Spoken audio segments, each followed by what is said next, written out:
Thank you very much. So tonight on this show, I have Mr. Sadibou Kamaso. He is one of two presidential candidates for August presidential election of the Gambia Football Federation. He is one of two men who want to be in charge of the Gambia Football Federation. He is one of two men who want to be in charge of Gambian football. He's my guest tonight. We'll discuss his campaign, but also other matters. Mr. Kamaso, thank you for joining me on my show tonight. I appreciate it. Being here, Mr. Njie. Thank you.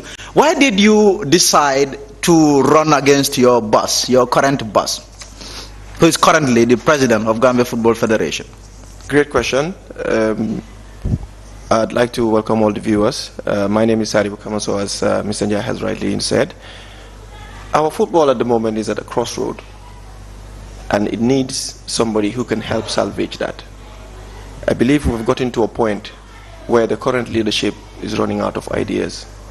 Out of my love for the country, immense passion for the game, and something that I have learned, I believe I am well poised to be able to make the change, because I've been there, I've learned, and I've understood. I know what the problems are, and I am very sure that I am the right man to make the change that can take our football forward.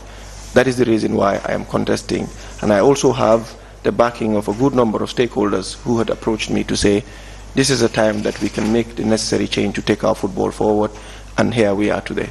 You have worked under Mr. Kababajo, LKB, for 7 years. What are the problems? Not quite 7 years. 2014, when Kaba came into power, I was part of the campaign team. I did most of the work together with other people. I was part of the finance committee. He resigned at some point because there were certain issues that I had raised that I didn't believe matched my aspirations and things that I felt could be done. They were not changed, I resigned. So technically I have not served under his leadership for 7 years. So you are talking about the problems. I came in 2018 together with him when I was campaign manager for his team again. That was when I was co-opted as an executive member, because I was not part of the executive that was sold to the general stakeholders to vote them in. It was him, the 3 vice presidents. The other members usually voted in, that is the regional football associations, but the other two, the 2 male and the 2 female, were also voted in. I was in part of that team. I was co-opted after all the campaign. They felt the need to have added me in because I could add value.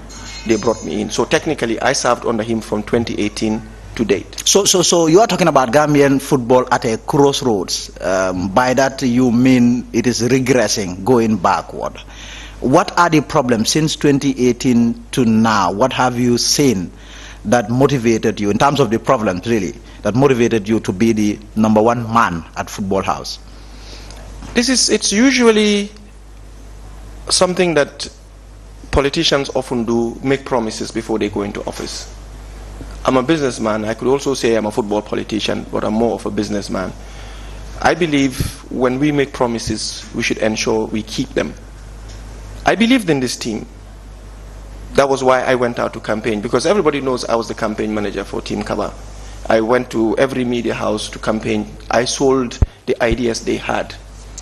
But then again, when you get to a point where the ideas that you had sold to the people and they bought in, those ideas are not being manifested. It gets to a point you look back and then you look at yourself to say, did I really do what was right? Because I believe if I give you my word, I would do everything possible to ensure I keep to that. I've always used this example. If you feel in a team, the team is playing, and you get to a point where you feel some of the players in the team are not performing, even football laws gives you the opportunity to make certain change for the team to move. Were you performing? You were part of that team in the starting 11. Were you performing? Starting 11 is mine, so don't mistake it. The starting 11 is mine. Okay, that's yours. Yes. But if you have a team, you are talking about substitution. You were part of the team that Mr. Kaba fielded. Were you doing your job? I was doing my job very well. Anybody who knows me will tell you I was doing my job, and I believe that was the reason why even some members of and there was no need to substitute you? Not at all. I believe I was performing very well. If there was a need to substitute me, some of the members who are backing me today wouldn't have backed me, because the idea came from some of the people that said, we believe you can do this. And I made consultations, and I thought I'll give it a go. But I believe I was performing. I have what it takes. I have the enthusiasm, I have the charisma, I have the knowledge, I've learned on the job. I have the passion for this thing. This is something that I love. This is something I've been doing. I've volunteered in it for far too long, and I know what we can do and what sort of changes we can bring in to move the football forward. And as I said, sometimes certain people are in position of leadership, but they get to a point where they run out of ideas, not because they don't love the game or whatever. They run out of ideas, and you feel you could bring in fresh new blood to move the football to the direction that you can. I was performing. And that's why I said I don't have any issues with any individual per se. What we want is change for the better. If you are playing a team and you get to a point where your own fans are booing you, you look at yourself and see there's a need for a change of style of play. But those style of play, if you are trying to apply that and it seems as if some members still want to go to the old style of play, then you feel, okay, no, I want to make a change. Is your boss happy that you are running against him? I don't think he is. But, I mean, if you served for 8 years, definitely, and you got into a point where the people who have voted you in have started losing confidence, I think it's honorable just to say, okay, I'll allow somebody fresh to come in and steer the affairs of this institution. You could be somewhere as an advisory role. That's the thing with Africa, because people don't tend to relinquish power. So in your opinion, why do you think he wants to continue being in power at Football House? I may not be in a position to answer that question. Maybe he'd be in a position to answer that question. But I feel that we are not achieving what we should and some of the promises we've made to the people. So here is the thing. It is under his stewardship, leadership, that the Gambia, for the very first time, went to the AFCON. I mean, things have been happening in terms of Gambian football, in terms of success. Yet here you are saying that things are not right at Football House, and you are the man to make sure that things are right for Gambian football to get to the next level. Would you say that Mr. Badger's leadership has been a failure entirely? No, I wouldn't say that. I've said this time and again. If people want to measure the success of Gambia Football Federation by the performance of the national team, we may be mistaken.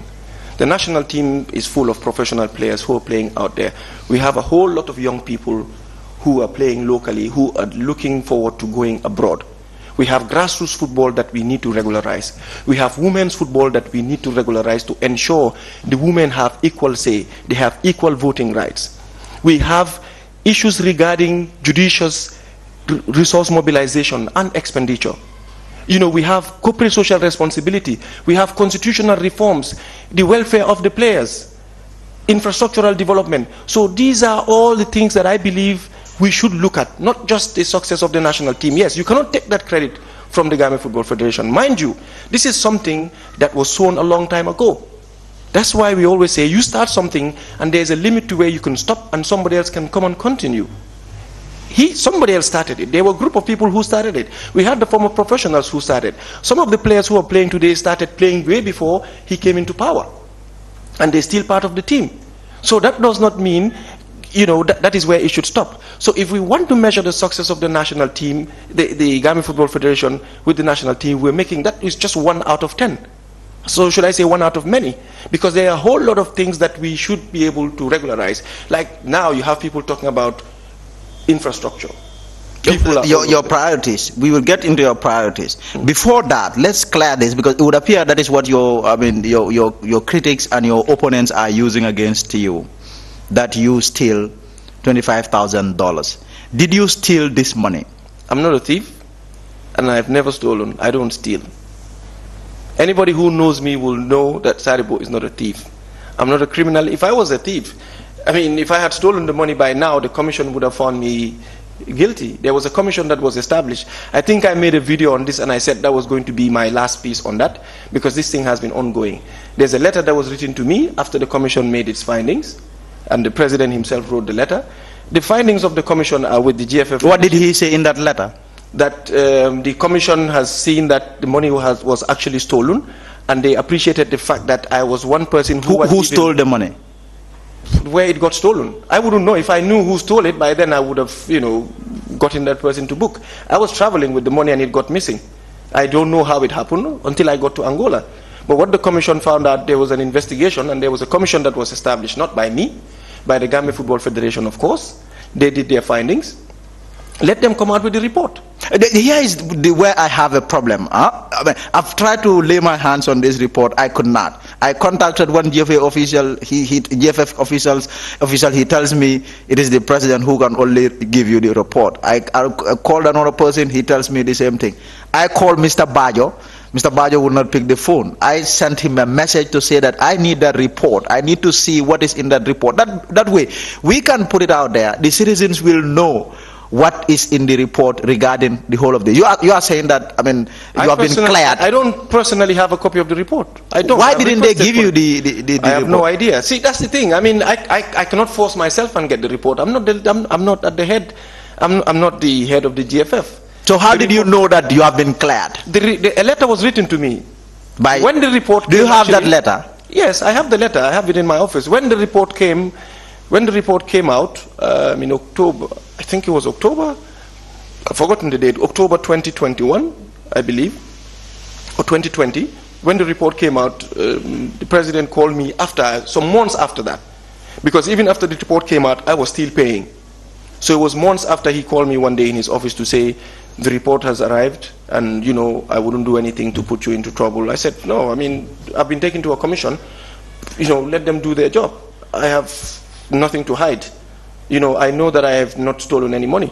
And he showed me the recommendations of the commission that the balance of the money should be waived, and the money was indeed stolen because the commission even realized that I was making my personal resources available to the GFF, its programs and activities, and I was one person that was even lending them money when they need to travel or run other activities. So, I mean, I would travel even without allowances. I would travel and, have, monies returned, that was meant to cater for certain things. So that's what the commission found, and I was not the one who set up the commission. It was the GFF president who set up the commission, and they did their findings. So that's why I always say it is for the GFF to produce the the contents of and they don't want to. It would appear that they don't want to, because you have said that anyone who wants a copy of the report should go to GFF. Yeah. I have attempted to get it, but I have not been able to lay my hands on it. Let's also talk about, in terms of, I mean, this is $25,000. How much money did you pay back? The balance that was left at the time the commission did their findings was 717, but I had even paid more. Because after that, what the issue was, when I was even making payments, the director of finance told me, these payments that you're making to the account, if we are reporting to the auditors, it's difficult to explain what they are. And I said, I don't care. It's monies that I should pay back to the GFF, and I'll still pay into the account. And that's what I was doing. So he said he had not received any official communication to say Saribu should make payments into the account. But then, if I was also holding the money and not knowing who to give it to, it would have led me to a more disaster, to something that was more distasteful. So as soon as I came back, I started making payments into the account, irrespective of what they were going to say. I think the president himself was even surprised that I was making payments. What do you say to someone who is watching this and saying, I don't believe a single word that he's saying? Everybody is entitled to their opinion. People are at liberty to choose what they want to believe and what they do not want to believe. Even the prophets, when they came, there are people who did not believe them. But people who know me, people whom I've interacted with, will tell you, I don't need anybody's dime. I manage a few players who I help to manage their finances, and they'll tell you, I don't even touch their monies. I don't even beg them. I do things the way they're supposed to be. Even if there's change, maybe in terms of exchange, I'll tell them this is the difference, and they'll be like, no, don't worry about it. And I'm General Secretary and CEO of Hawks. I'm a signatory to that account. I'm a businessman, and people I have dealt with. You make findings around the country, and people, you would not find anybody who would tell you he was dragged to court or he's been seen, taking people's monies here. But people are entitled to their opinion.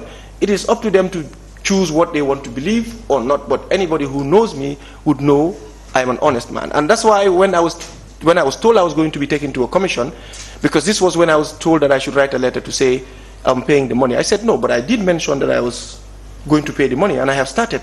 They said, but you still need to write. The president said you still need to write a letter to backdate it to say you're paying. I said no, I'll write it and date it today, but this happened in November, and here we are in February, you're asking me, end of January, asking me to write this letter. I wrote the letter, but I had started paying. They were even surprised. So by the time I even went to the commission with my receipts, those people were surprised that I had started paying. And I said, this is what I intended to do. I do not need the federation's resources, I will pay this money back, because things can happen to any individual. I think, you know, some of these things was meant to happen so you could also know the people who you believe, because some people were there and they were smiling at the exco, pretending to be okay with you, and then you go in the streets and somebody tells you, guy, you know, guy, you know, those sort of things. So it was good for you to also know the people that are around you, the way, you know, they think. But as I said, people are at liberty to believe what they am here today, I'm sitting here, I'm fasting, to say that I stole the money. I would not. If I had stolen the money, whatever I fasted or whatever I'm working on, I shouldn't get it. I didn't steal the money. Well, that's clear enough. In terms of your priorities then, as someone who wants to be the next president of the Gambia Football Federation, there are various problems in this country when it comes to football. One of the problems that I look at and say that this should be topmost priority. Priority number one, infrastructure. This is a big issue in this country. I mean, even today they're talking about the Gambia may not play its qualifiers in Gambia. It might be played in Dakar. So that is a problem. What are you going to bring? What would Sadibou Kamaso presidency bring in terms of infrastructure development? See, the two most important things when it comes to football are a ball and a pitch. I keep saying this. I learned this from Sangdong, credits to him. You know, those two things, without a ball and a pitch, you're not playing football. Because you do not have a ball, what are you doing? You do not have a pitch, where are you playing the football? So infrastructure is very pertinent, is very paramount. What we are doing differently is the approach to these projects. The approach to these projects in the first place. Because for me, I do not believe when we start certain projects, you haven't finished some, you embark upon others. That is what has led us into these things. Over ambitiousness could also cause it. Now, when you're doing projects, you want to do a mini stadia, there are priorities. Before you start doing dressing rooms and pavilions and lights and other things, the first thing that you do is the pitch. So even whilst the players are playing on these pitches, you could do other works around the stadium. But if you go and bulldoze the whole pitch, the pavilions, the dressing rooms and everything, and then you rely on funds that we know comes in milestone payments, but even these milestone payments come in a certain way. So the approach for us is you have to prioritize what you do first and when. So the approach to these things has to be very clear, it has to be very precise, and you need consultants who have an understanding of what you need to do. So if today, if I want to build a house, I do not go and start buying corrugated iron sheets. I know I have to do my foundation, I have to dig my foundation, I need stone, I need gravel, I need sand, cement and things like that. That is where I start. By the time I come to buying the roofs, materials for that, that will come at its own stage. So the approach to it, that is what we're doing. So we are saying we want to transform the mindset of the general stakeholders. We key focus on organizational effectiveness, development, accountability and transparency. Accountability, when people say that, some people think it's just about money. But even the actions that you conduct, you're accountable to the people. So you need that general stakeholder interaction to find out and understand from the people what are their priority needs. Some of these things, you could be thinking you're doing things the right way, when in actual essence, you're not giving the people what they want. When you engage a community that you want to do their pitch, you must be able to understand that this pitch may be earning these people certain revenue. You do it in phases. So we are saying we ensure that the playable surfaces are the areas that we will work on. That is why we said we will ensure that every region has a standard playing pitch first. Then eventually we could go in phases, like the summer. They did the artificial turf before they went further. So that is what we would do. So we will ensure that there is infrastructural development of international standard. But our approach would be done in consultation with people who have the understanding. Other countries have done it and they've succeeded. They're getting the same revenue that we are getting from FIFA. So obviously something is not right from where it is being done. So in terms of the monies that the FIFA is giving the Gambia, that weeks and months back you have all these talk and claim that these monies were in fact being stolen, they had been taken, being misappropriated, being misused of FIFA funds in respect of this infrastructural development that you are talking about. Well, I don't like the word stolen, because when people say that, he who alleges must prove.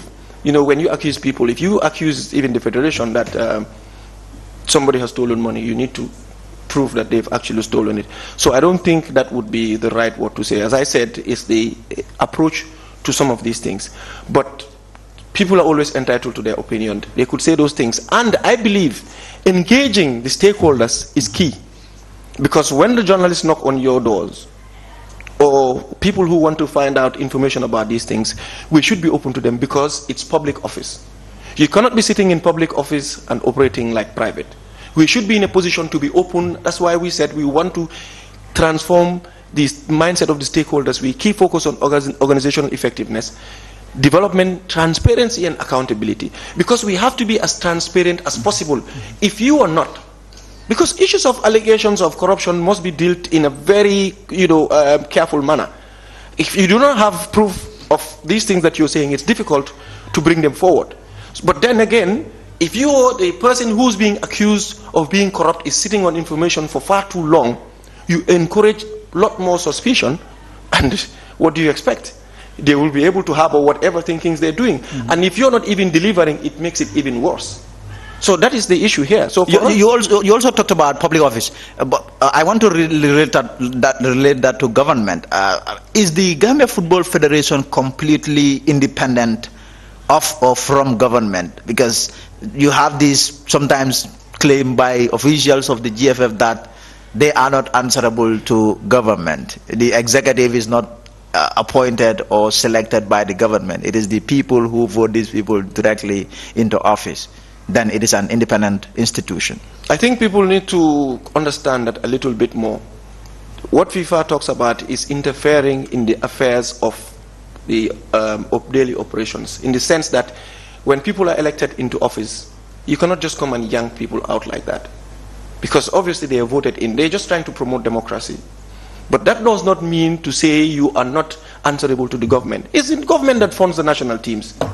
You're using the Gambia name, the name of the Gambia. And that is the state government. Why do you call the president the chief patron of the Gambia Football Federation? Basically, what FIFA is trying to say, this is for legal minds, legal luminaries to explain to people to understand.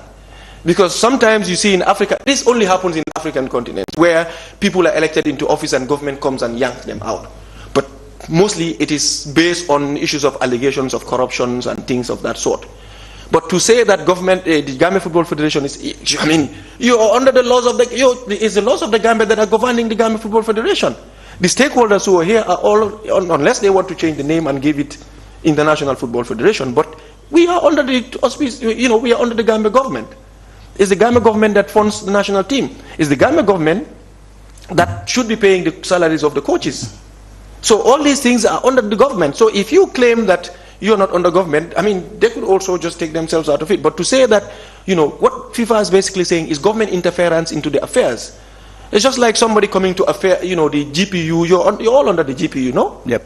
So if the GPU wants to come and meddle into the daily affairs of this institution, or let's say another institution wants to come, and so the GPU would say, no. You see that even sometimes when something is said about your members and the GPU comes out to condemn that, that is what it is. It doesn't mean that the laws of the country do not govern you, no. So in terms of I know the Gambia got to the quarterfinals of the AFCON, $1.7 million, about $88 million given to the Gambia. Where should that money go? Should it go to government coffers, or should that money?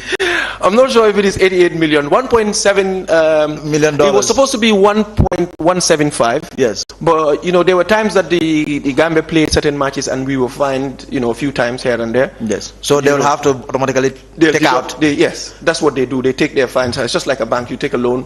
When you get money, they take it from you. Yeah, they just deduct. So the actual figure of the Gambia Football Federation, because as I said, we are a public office. And we should be in a position to come out and tell the people, this is the amount of money that has arrived. Not wait for people to start speculating and coming with... And saying this money came surreptitiously to Gambia, even the government wasn't aware of it. I am not sure. I am not sure, because I'm not the director of finance, and I'm not the focal person at the executive level who's responsible for finance. I am a member of the finance committee, but this did not even come to our notice at the time. I am a vice chairman of the finance committee. But then again, I don't know when it came, but the last time we had a meeting last Saturday, the executive met, and we were informed that the money actually came, and they had done sort of an allocation as to how these funds are going to be spent. It was discussed at executive level, and issues that are discussed at executive level, there should be somebody who should come out and say that, you know, ethically and morally, I am not obliged to discuss that. Let's also, still on your priorities, you are talking about grassroots football and league development. The Gambia Football League, if you look at it, I mean, I know a lot is being done in terms of taking the domestic league to another level, at least putting it on the map. How do you intend to, you know, develop the domestic league into a standard league where, I mean, even the young people who are playing in these leagues would see themselves in and feel proud that, okay, I am playing for, let's say, Hawks Football Club, and they are paying me well enough. I don't even need to play in Europe. Professionalize it. Simple. Professionalize it, because all the clubs that are operating here are not operating as businesses. The Gambia Football Federation First Division and Second Division leagues have been amateur since 1952. And I mean, for me, that's why I said if we want to measure the success of the national team and take that and give all the credit to the Gambia Football Federation to say we've succeeded, we will be making a big mistake, because we have a whole lot of young people who are in the country who could benefit a lot more, even if they are unable to become professionals. Those who have gone professional have already made their mark. They're making their monies. Football could be one of the biggest sources of income for our young people in this country. How do we do that? When we start getting our clubs to become professional. And becoming professional, there are certain criteria that have to be met.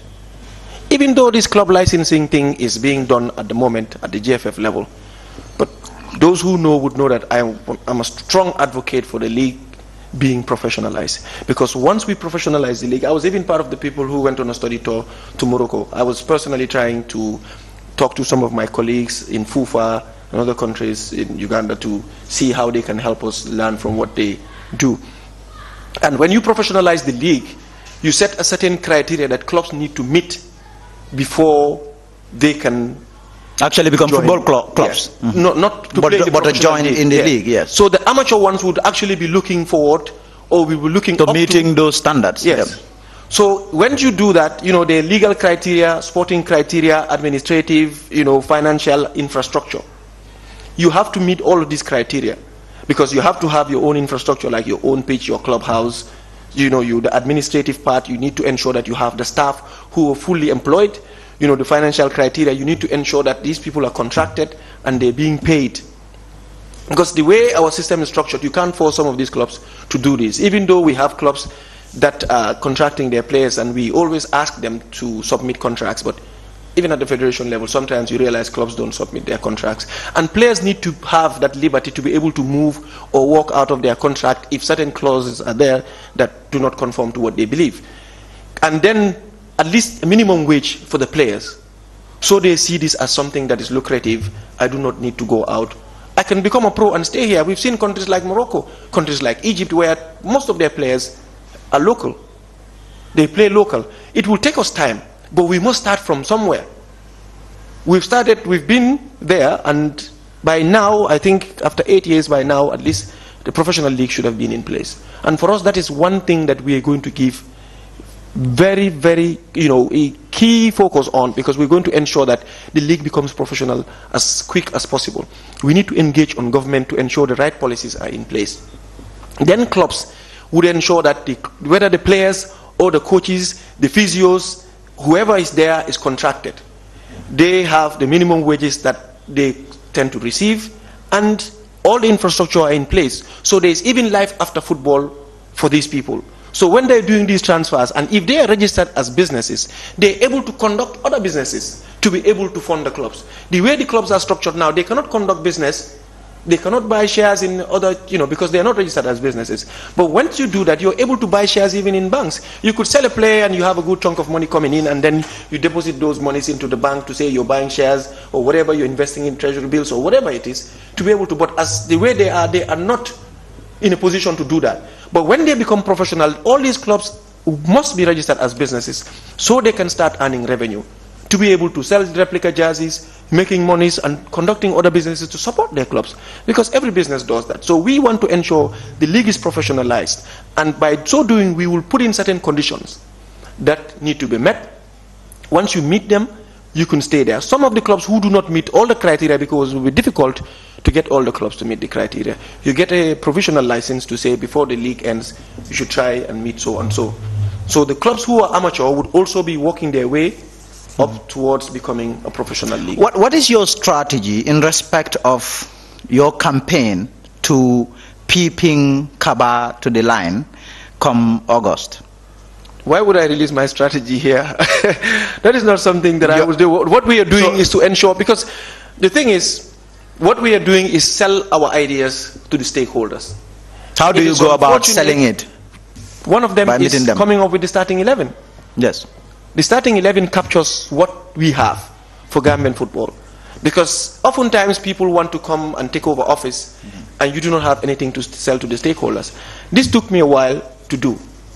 I did it, and then I shared it with some of my colleagues who looked at it and thought it was a brilliant idea. They dotted the I's and crossed the T's, and eventually it is out here. You're this starting 11. I interviewed Professor Momodu Ba. He was one of the aspirant presidential candidates in 2021. He had something very similar, starting 11.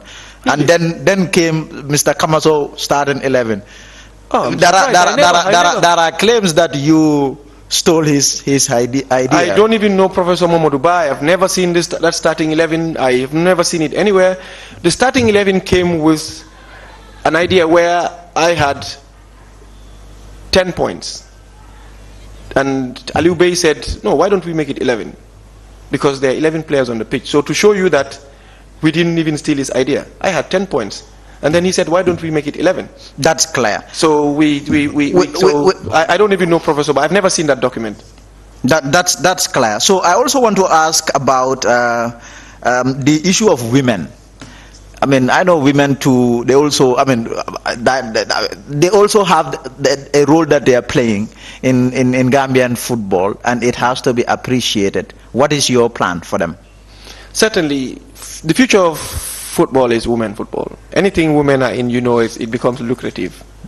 Since they started, gaining prominence, we've seen how much money FIFA pumps in. Even when the COVID money came in, they gave them their separate money. That shows you how much focus FIFA is putting into women's football. And we want to ensure that we take this even further.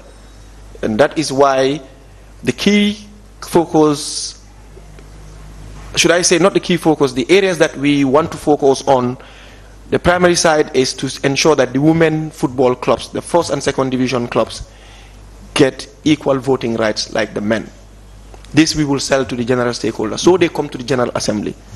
Because the situation we are in now, all the women's football clubs do not vote directly at the General Assembly. All their votes are consolidated in just 3 votes that is casted by the Women's Football Association.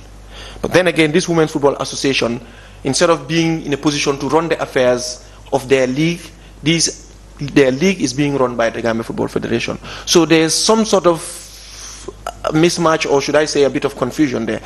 If you have an association, I believe their funds and everything that is due to them should be given to them, let them run their affairs, and then they come back to you. It's just like FIFA giving us money and then they want to run our league for us. I don't know if I'm making sense. Yeah, that makes sense.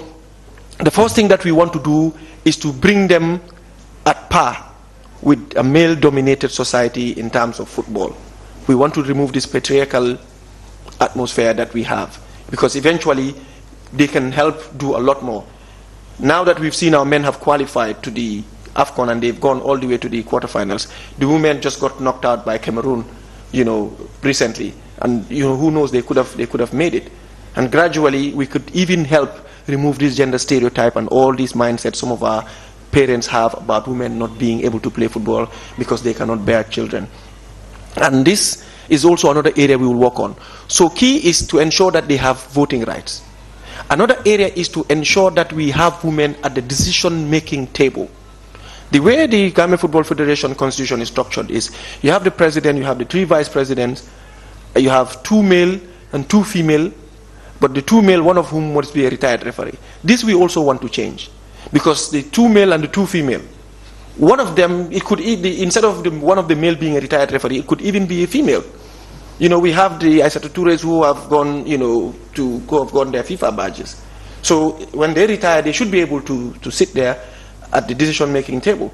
This is something that we also want to do in terms of constitutional reform. So if you look at our starting 11, things are interrelated. And these are things that we cannot do directly, but taking it to the stakeholders to sell the idea to them. So aside of them being voters, we are bringing in women as part of the vice presidents. I said this. One of my vice presidents is going to be female. So you want to promote the issue of women? Certainly, we are taking this further. We are running away with it. So we are running out of time. The issue of the voting, I mean, what? You have the Gambia, more than 2 million people. You have 2 million. 2.5, yeah. Yes, exactly. Then when it comes to voting, you have what? 72 votes 77 of 77 voters. Really, you have only 77 voters deciding on for the entire population. How do you explain that? It's rather unfortunate that those are the primary stakeholders. It's just the same with CAF. You know, you imagine how many people are in Africa. You imagine the African population. You know, the fate of the African football, you know, the fate of the leadership of African football is in the hands of 54 voters. Same as FIFA. You know, you have 209 member associations, you know, that vote. So, I mean, it's 209 people that actually vote for Infantino, but then he runs the affairs of the, you know, the general, the football of the whole continent, the whole world. So it's the same thing here. It's rather unfortunate that that's how circumstances are, but it's the stakeholders that actually vote. So the fate of over 2 million people in the Gambia is in the hands of 77 voters, and these are the first division clubs, the 16 first division clubs, the 18 second division clubs, the 7 regions that have 4 votes each. The clubs have each 1 vote. The 7 region each has 4 votes, that is 28, plus the allied associations that have 3 votes each, that's 15. So that gives you 77 voters, but that is the... In that 77 votes, how many votes are you getting come August? A huge majority. We have a huge majority. The thing is, you know the way African elections are, you know, there are some strong characters that are not shy or are not scared to come out to say, I am associating myself with Team Restore Confidence. This is Sadibou's team. And that is why we're not calling it Sadibou's team. We're calling it Team Restore Confidence. I am just heading the team. So we're avoiding that to say there comes and no. Because our objective is to unite everybody. All those who have gone away, who have moved away, we are bringing everybody back. So we have a good number of people who are actually supporting us. Some of them would rather just be behind the scenes quietly and they know what to do because it's secret ballot. So at the end of the day, we know what to do. Mr. Sadib Kamaso, thank you. We've run out of time, but thank you very much for being on the show today. I appreciate it. It was a pleasure being here. Thank you so much for giving me the time to come and explain these things. Thank you. Thank you. So that's Sadibou Kamaso. He is one of the 2 presidential candidates for this year's presidential election of the Gambia Football Federation. He was my guest for tonight. I will see you on Friday. Until then, goodbye from me.